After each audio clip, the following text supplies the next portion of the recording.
පින්තූරයක් ගැහුවොත් දැන් ඔන්න අපි පින්තූරේ සේව් කරනවා දැන්. ගැහුවා. දැන් අපිට ස්ක්‍රීන් එකෙන් පේනවානේ පින්තූරේ.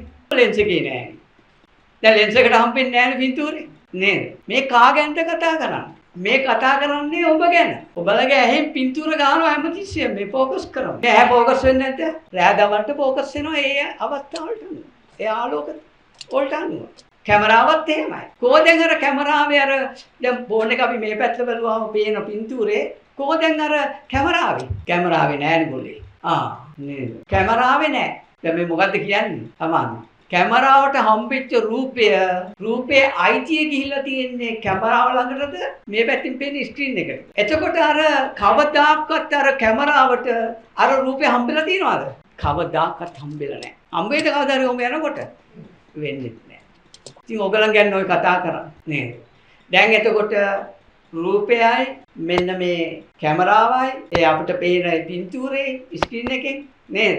දැන් මේ තුන්දෙනාගේ වැඩ පිළිවෙල නෙමෙයි. හැබැයි මේ තුන්දෙනා එක එකට එක්කෙනෙක් හම්බෙලත් නැහැ නේද? නැති බව මේකට හම්බෙලා නැහැ. ඉතින් බාන්න එදා ඒ කියපු නිදසුන ගත්තනම් කොච්චර වටිනවද? ඔයගලන්ට අවබෝධ වෙන්න ඕනේ ඔයගලන්ගේ අසත් බාහිර රූපය චක්කු විඤ්ඤාණයත් කියන න්‍යාය ධර්මයක්. මේ කැමරාවේ තියෙන ෆෝන් එකේ. ඉතින් මේක තේරුම් ගත්තනම් ඔයගලන්ට ප්‍රත්‍යක්ෂ ඥානයකට එන්න ඕන කවදාකවත් කැමරාවට රූප හම්බෙලා නැහැ. දැන් කැමරාව කියන්නේ මොකද්ද? ඔයගලන්ගේ ඇස තමයි කැමරාව කියන්නේ. ස්ක්‍රීන් එක මොකද්ද? මනස. අන්න බාහිර රූපේ. ඔන්නෝම තමයි නාති. දැන් මේ කැමරාව නැතුව ස්ක්‍රීන් එකේ පින්තූර වැටෙනවද? ඒත් නැහැ.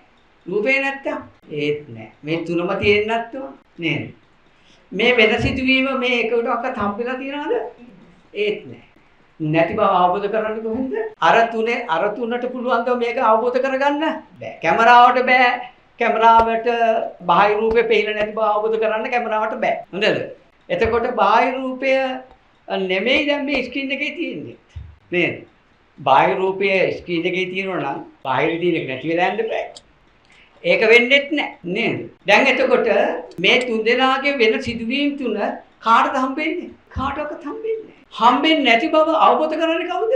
මේ තුන්දෙනාටම අයිති නැති ධර්මයකින් තමයි මේක දකින්න වෙන්නේ. මේ සිත අවබෝධ කරගන්න තියෙන, ඇස අවබෝධ කරගන්න තියෙන.